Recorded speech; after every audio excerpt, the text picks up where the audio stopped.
As I said, that fight tonight, you didn't win with your size and your strength. You won it with your skills. That was the most impressive display of skills I have ever seen, and I've seen a lot of big fights and big fighters. That was really record-breaking. You deserve to be crowned as pound for pound the best fighter in the world. That's what you are.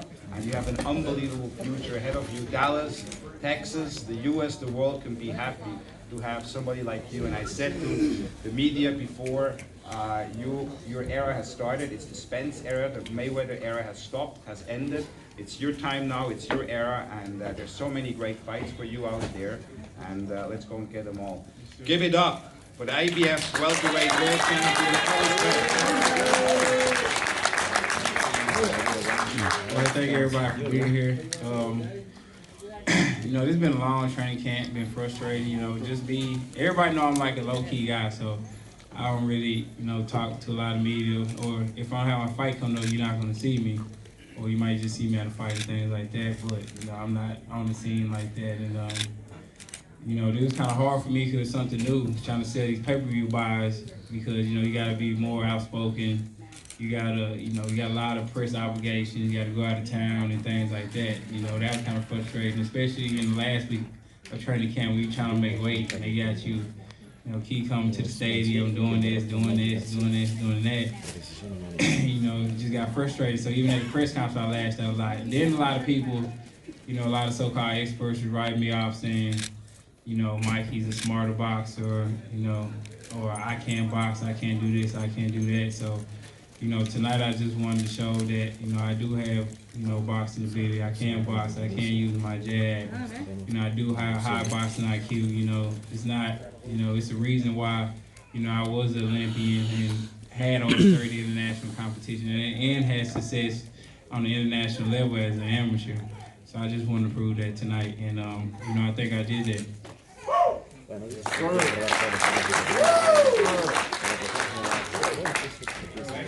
Were you surprised that he was able to take as much punishment as he did, and also were you surprised that his brother did not stop the fight at some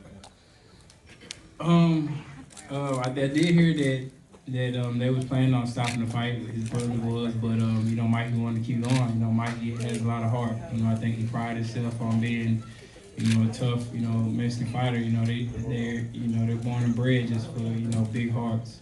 So, you know, he didn't want to stop us. And I was kind of surprised he was taking the shots, but then again, you know, he's a veteran. You know, he done sparred, you know, since a little kid with, you know, top guys, you know, Evan Valero and, you know, other guys. So, I knew that, you know, he has good composure, has good fundamentals, and has good ability, so his defense was on point. So a lot of shots, you know, he started picking off, and I think, you know, in the later rounds, he kind of went in, you know, survival mode and kept just doing enough just to, you know, stand the fight a little bit. Right over here. Errol, good afternoon. Congratulations. This is the official coronation as the best boxer in the world, pay-per-view star going forward. How do you rate Mikey now as far as all the opponents that you have faced overall now in your professional career? Where do you rate him as far as difficulty? I feel like he wasn't difficult at all. You know, I got to credit my coach. You know, just, you know, great game plan. Like, you know, I told people that, you know, they were going to see a different side of me. You know, they were going to see a guy that, you know, did have high boxing IQ. I just felt insulted, you know, just throughout the whole training camp where people were saying that he was smarter than me, and I felt insulted that, you know, a lot of these reporters here was agreeing with him. And, you know, a lot of these, you know, Hall of Fame fighters like Sugar Ray Leonard and other guys was, you know, going for Mikey Garcia when, you know, his own ethnic group was going for him. And top guys like Marquez and other people like that, Marco Antonio Barrera was going for Mikey Garcia, but you got guys like Ray Leonard, Mike Tyson, you know, going for Mikey Garcia or saying Mikey Garcia was gonna win. So, you know, that kind of rubbed me wrong too. But, you know, I rate Mikey. Mikey's still good, man. Mikey still can go down. He's a great fighter. He showed a lot of heart, you know, just for taking this fight and staying in the fight, too. So, you know, it's nothing but respect for Mikey Garcia. You know, I just felt, you know, throughout the whole, you know, press tour and things like that, it was a little bit too arrogant. Thank you. Congratulations, Harold. The game plan was so simple, you know, it's almost like a 1-2 the entire night. When you first started to break him down, did you see that right away, or was it something that you worked with Derek on in training camp and kind of watching film, you know, came up with that? It's something we worked on. You know, it just naturally, I had the longer reach, so, I mean, the fastest way to get to your opponent is with a straight punch, you know, so it's the jab. And that's my lead hand. So we wanted to work off the jab. I've been having a great jab, and we wanted to work off the jab and then break them down from there. So that's what we did. And a lot of times, like a lot of people don't understand, like with game, if you watch Mikey Garcia, like a lot of times he jump in with his punches, or he loads up with his right hand. So an easy step back with a jab can offset that. And that's something that, you know, we just broke down and just learned in camp. And, you know, my coach made it to my attention. And, you know, we just followed the game plan and it worked out well. Errol, was there anything about this fight that did concern you? Like you talked about Mikey being so confident or arrogant. Did it at all, you know, create any kind of doubts in you about what this fight was going to be? It didn't concern me at all. It actually put a chip on my shoulder. If he wasn't so arrogant, he probably might have caught me off guard a little bit. But, you know, with his arrogance and, you know, his brother and, you know, his brothers and everybody else, and I watch everything on YouTube when I'm fighting my opponent, so when I see people, you know, saying different things and how they're gonna beat me easy, he has more power than me, he's stronger than me, he's faster than me, his footwork's better than me, his boxing IQ is better than me.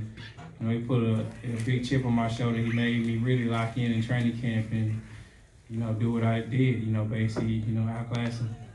And similarly, you get Manny Pacquiao to step in the ring, and basically he's a 10 years older version of Mikey Garcia. So can you honestly say, knowing what you know about your own skill, that would be a competitive, good fight?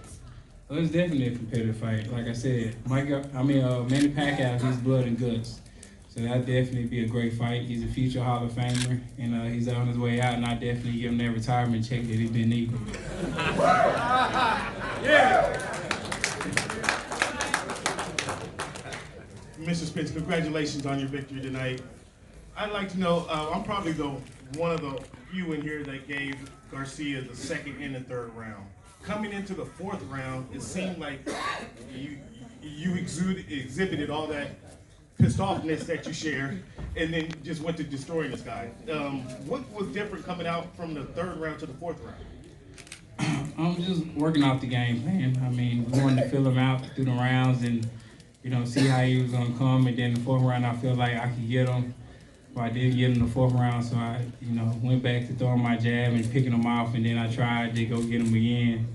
And, you know, I just couldn't get him out of there, so, you know, I tried to press on the gas, but, you know, it wasn't a man down tonight. In that seventh and eighth round, that's when you really tried to put it to him? It looked like you was really trying to dig deep with body punches? Yeah, I was trying to stop him with either his corner or stop the fight, but they wasn't budging. I was like, damn. Good fight out of you. Errol right here. Congratulations. Tremendous performance from you tonight. If you can't get Manny Pacquiao, and you know, he says he's going to fight in July. I'm not sure if he'll fight you or somebody else. I'm ready in July. You ready in July? Yeah. All right. Yeah. Well, if you can't get Manny Pacquiao, and it's going to be probably more his call. We'll smoke Sean too. Say again? Say I'll smoke Sean too. Well, I was going to ask you. So, if you can't get Manny next, is it Porter that you want? Is it Thurman? Oh, definitely. I went in the ring and called out Sean Porter when he fought Danny Garcia. He said it was an easy fight to be made, and then next thing you know, he's fighting his mandatory.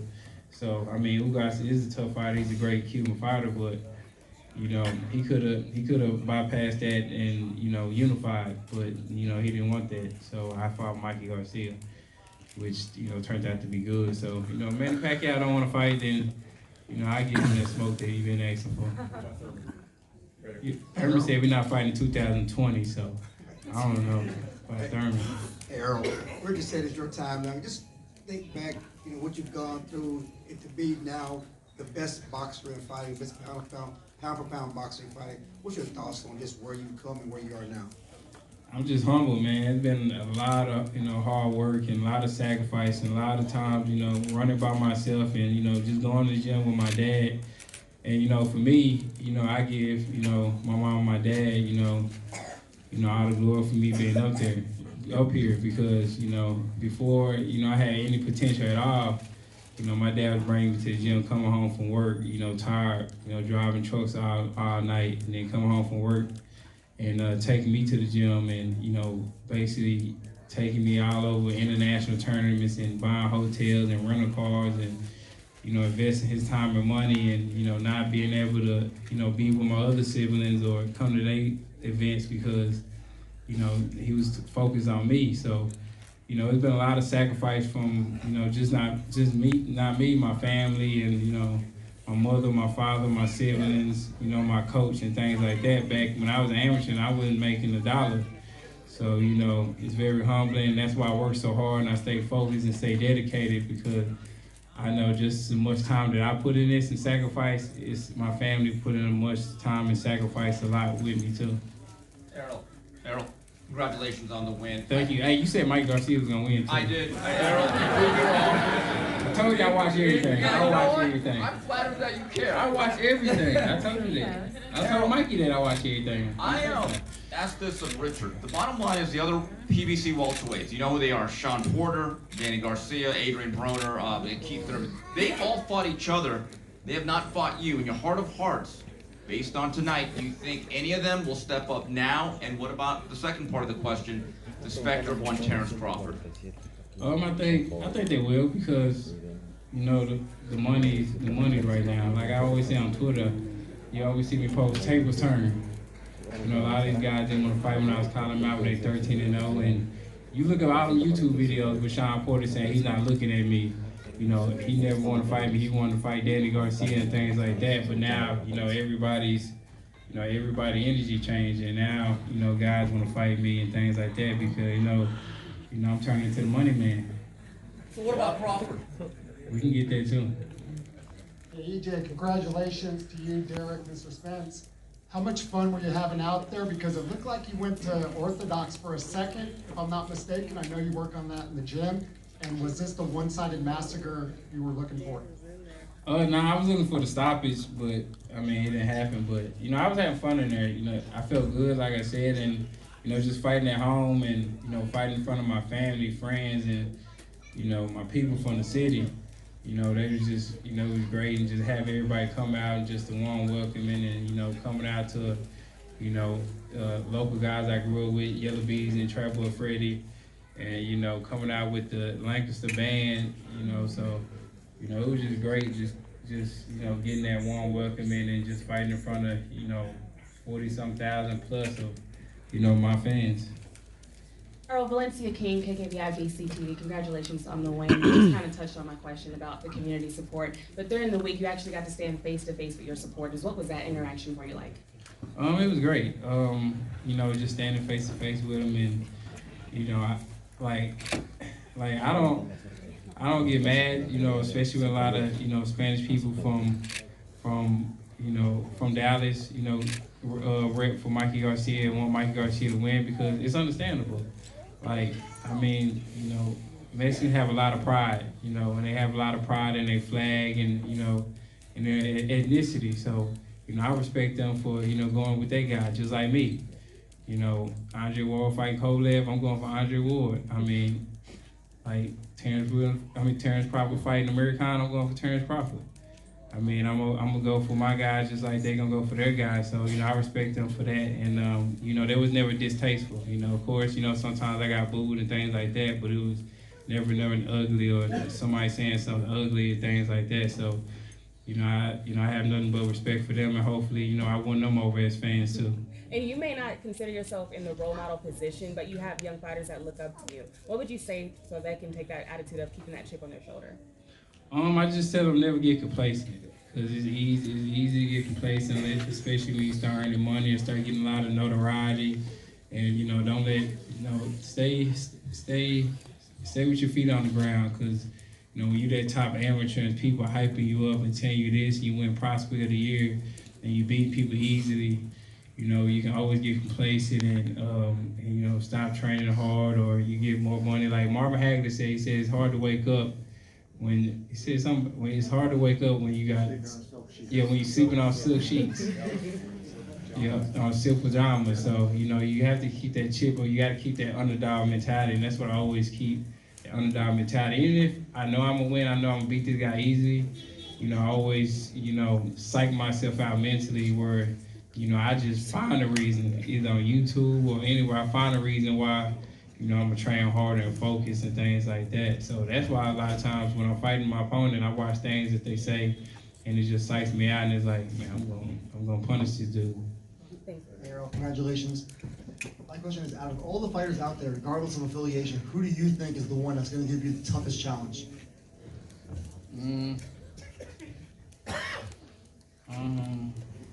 Nobody.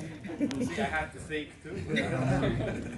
I don't think nobody. I mean, a lot of y'all thought me and Mikey was gonna give me a huge challenge. I mean, y'all thought I guess I was just a big brute or something.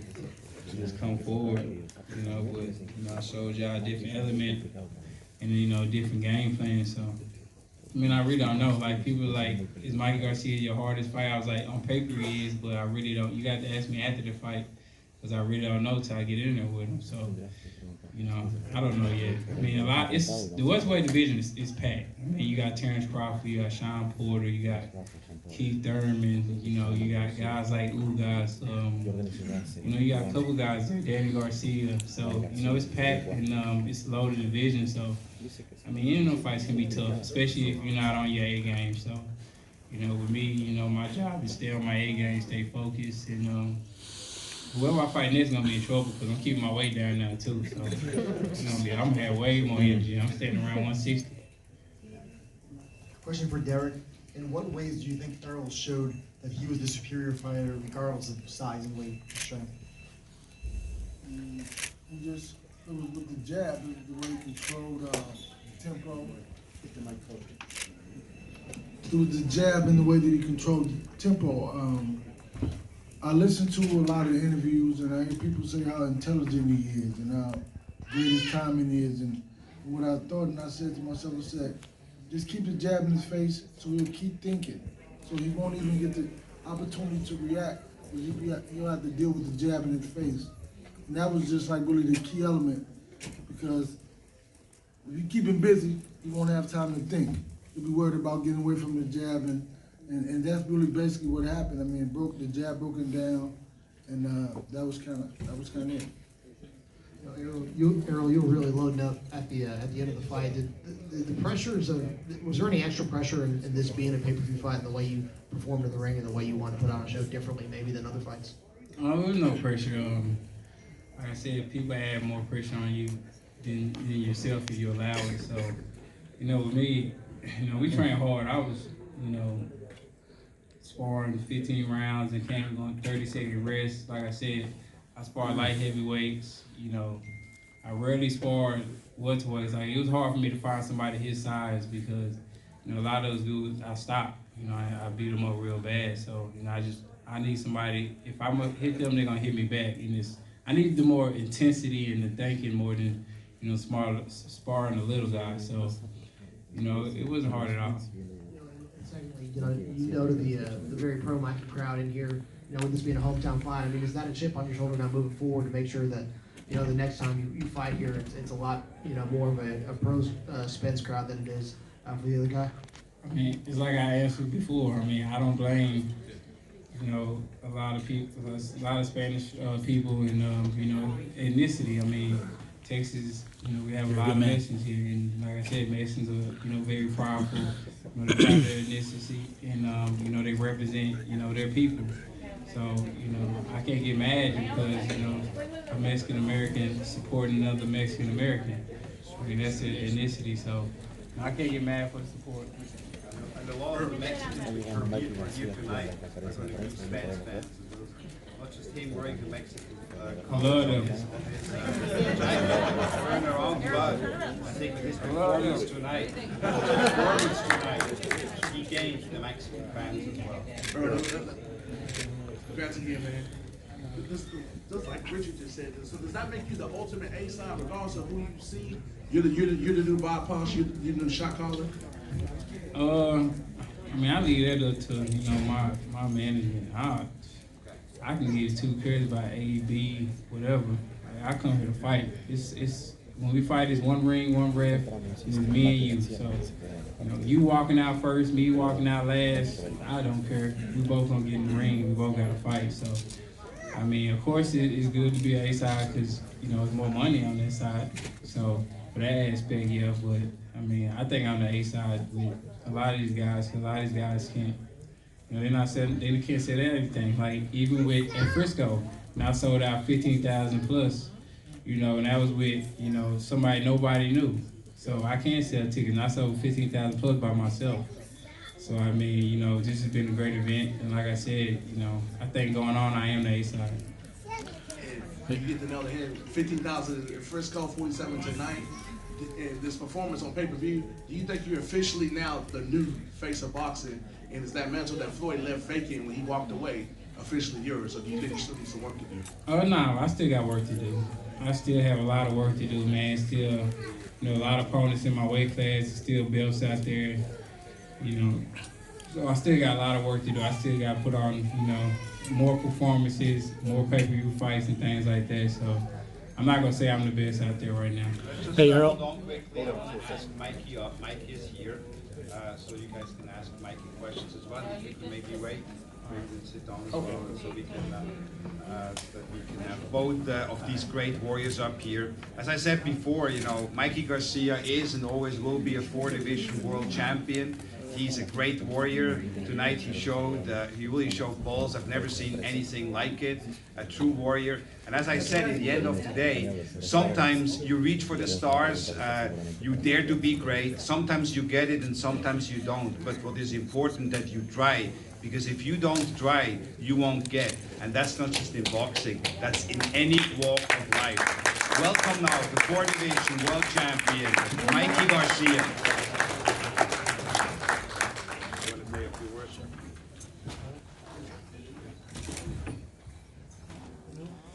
Hey guys, what a show. It was great, you know, great show. We had a lot of fans. You know, I appreciate all the love and support. You know, I fought hard. I try to, you know, make history. I try to move up in weight, and you know, I thought I was gonna be able to pull it off, and unfortunately, it wasn't my way. You know, I gotta give credit to Errol. He had a great game plan. You know, he used that jab, that distance. You know, he knew how to control that very well. A few moments that I tried to make adjustments, you know, he had something in return. So, you know, he showed, you know, great boxing. You know, I tried to do everything I could to make my adjustments, but, you know, just couldn't get it off. But I'm still very, very happy with the performance. You know, I tried my best. And, you know, we worked hard for this. I really wanted to win it. And, you know, it just feel a little bummed out I couldn't pull it off. But overall, you know, it was a great experience, great show. You know, Errol Spence is a terrific champion. You know, the best in the welterweight division. You know, very strong. And I'm just very happy that we were able to put this fight together. This is what boxing needs. You know, two of the best pound-for-pound fighters fighting each other. You know, and that doesn't come often. You know, it doesn't happen often. So I was very happy that we could put this together. I'm sure all the fans, you know, were watching in excitement, and you know, all the people watching on pay-per-view. I'm sure they all also got a, you know, a good treat from it, because you know, it's not often that we get these type of fights, and that's what I want to give. You know, nothing but great fights, and I think we succeeded at that. So I just want to say thank you everybody, you know, for coming out. You know, anything else, you know, we'll see what happens after this. But you know, I thought it was a good show. Thank you. You want to have a seat so the people can ask you questions? Got a question right here. Arrow questions, go ahead, yes, please. Question right here. Mikey, this is Jaime with All Access Elite Boxing. My question to you is, you know, you took this fight, as you stated, you fight for legacy. Your dream was to win 5 titles in 5 different divisions. You went and aimed straight at the best fighter, pound for pound at 147. Do you foresee yourself in the future potentially fighting a Thurman, a Pacquiao, or even a Crawford, or even a Porter for that matter, in hopes of achieving your dream?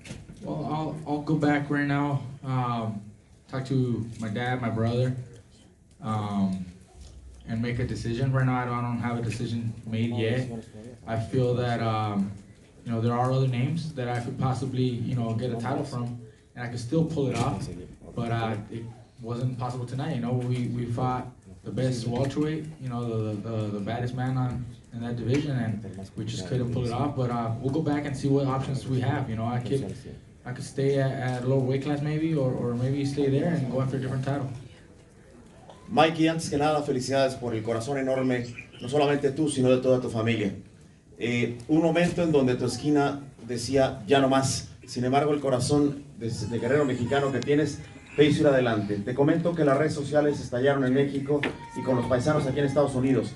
Hoy te respetan más a pesar de la derrota. ¿Qué significa que la raza te siga apoyando en las buenas y en las malas? No, gracias. Mira, en realidad yo estuve peleando lo mejor que pude, tratando de sacar la pelea adelante.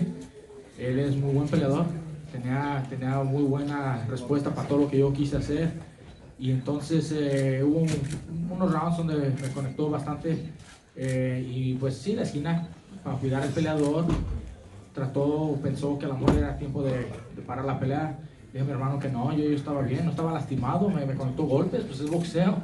Así es el boxeo, pero no me lastimó.